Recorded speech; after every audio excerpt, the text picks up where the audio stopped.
नमस्कार किसान भाइयों। स्वागत है आपका किसान सेवा केंद्र पर। आज हम लेकर आए हैं नया टॉपिक, रेड रोट लाल सड़न रोग, जो एक फफूंदी से होने वाला रोग है। इसका जो कारक है वो कोलेटोट्राइकम फलकेटम वेंट के कारक के कारण ये होता है। आइए स्टार्ट करते हैं आज ये टॉपिक। किसान भाइयों, जो इसका रोग जनों का संचारण होता है, वो जो इसका प्राथमिक संचारण है वो है मिट्टी व गन्ना बीज द्वारा, और द्वितीय होता है हवा, वर्षा, अधिक ओस एवं सिंचाई का पानी। इसका जो समय होता है, माह जुलाई से फसल के अंत तक इसका प्रभाव देखा जाता है। लाल सड़न गन्ने का प्रमुख व पुराना रोग है, जिसे गन्ने का कैंसर भी कहा जाता है। यह रोग विश्व में लगभग 114 गन्ना उत्पादक देशों में पाया जाता। उत्तर प्रदेश का महत्वपूर्ण किस्में जैसे कोजा 64 एवं कोजा 8436 इस रोग के कारण सामान्य खेती से लगभग समाप्त हो चुकी है। इसी तरह समय समय पर गन्ने को लाल सड़न रोग के कारण कई किस्में अस्वीकृत भी की जा चुकी है। वर्तमान समय में लाल सड़न रोग से गन्ने में अब तक सबसे प्रचलित व होनहार किस्म CO 0238 भी पूरी तरह प्रभावित हुई। लाल सड़न रोग में से गन्ने की होनहार व प्रतिरोधी किस्मों से सुरक्षित रखना अति आवश्यक है। किसान भाइयों, जान लेते हैं इसके रोग की पहचान और लक्षण। इस रोग के प्रारंभिक लक्षण जुलाई महीने में पौधे की पत्तियों पर स्पष्ट रूप से दिखाई देते हैं।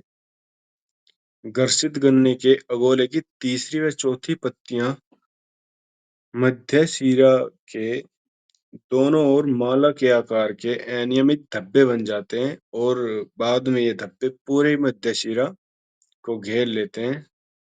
पत्तियां एक अथवा दोनों किनारों से सूखना प्रारंभ हो जाती है।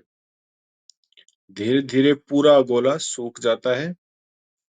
गन्ने का वास्तविक रंग परिवर्तित हो जाता है। गन्ने की गांठों तथा छिलकों पर फफूंदी के बीजाणु विकसित होते हैं। लाल सड़न रोग से ग्रसित गन्ने को यदि चीरकर देखा जाए तो उसके बीच का भाग लाल रंग का दिखाई देता है, और उसके अंदर सफेद रंग के जगह जगह धब्बे दिखाई देते हैं।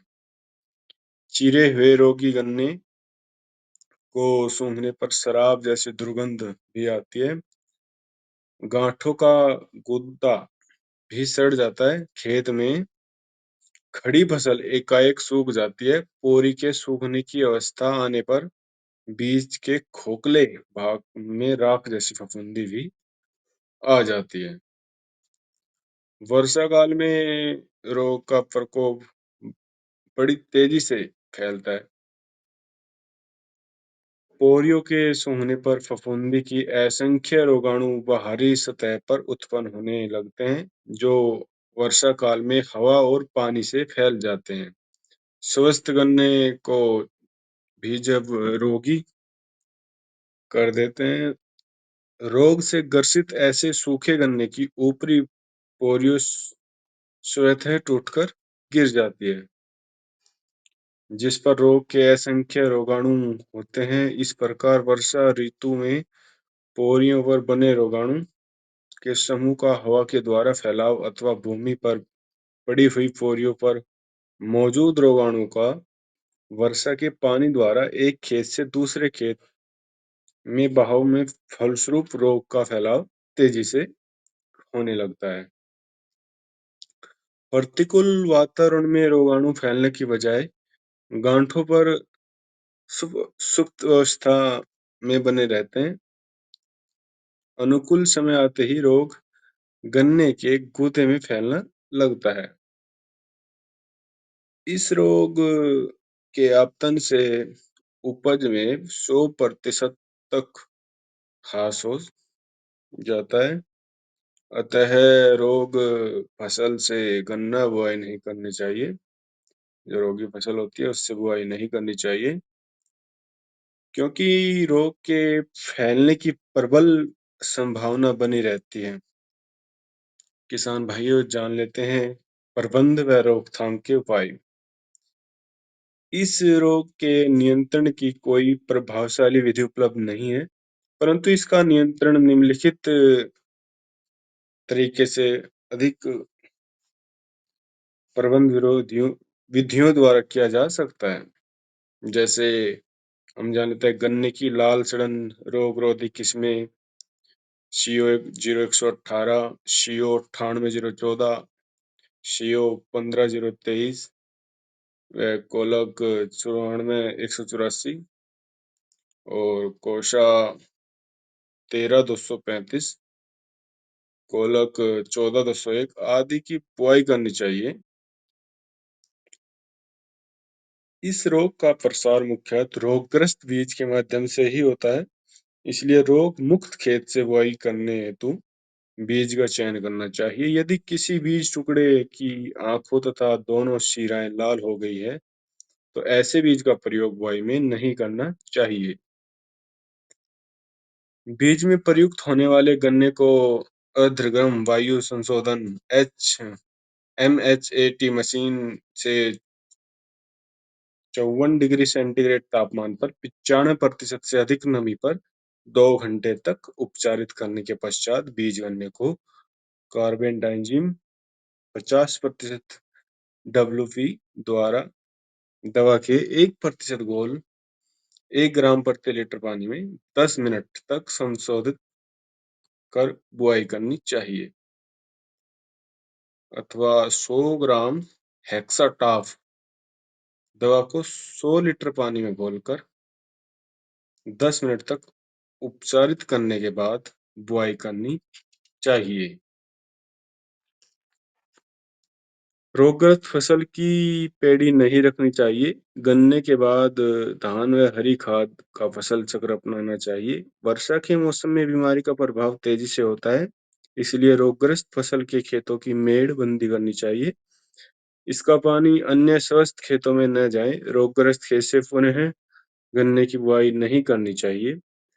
बीज स्वस्थ व रोगरहित खेत से ही लेना चाहिए। जिस खेत में रोग नहीं हो वहां से बीज लेना चाहिए।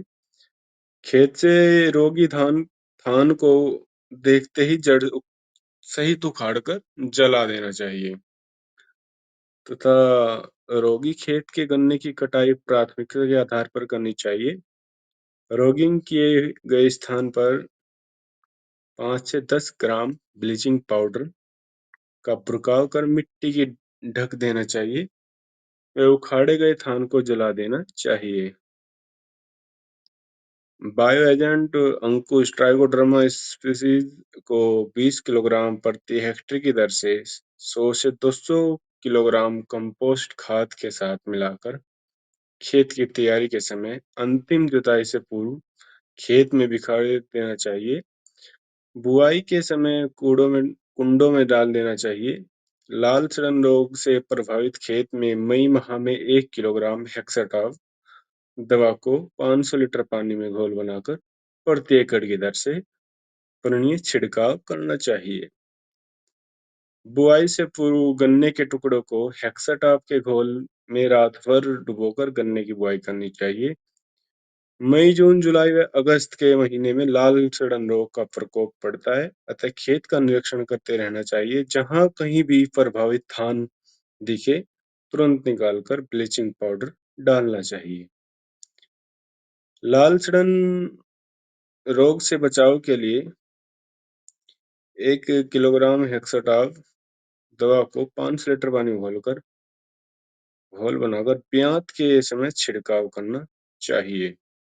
किसान भाइयों, ये था हमारा आज का टॉपिक, लाल सड़न रेड रोट की बीमारी जो किसान के फसल को बुरी तरह प्रभावित करती है और किसान को होने वाले लाभ को सीधे प्रभावित करती है। जिससे किसान की आय पर प्रभाव पड़ता है और उसकी लागत भी वापस नहीं करती, इतना बुरा प्रभाव इसका होता है। तो हमसे जुड़ने के लिए चैनल को सब्सक्राइब कीजिए, शेयर कीजिए।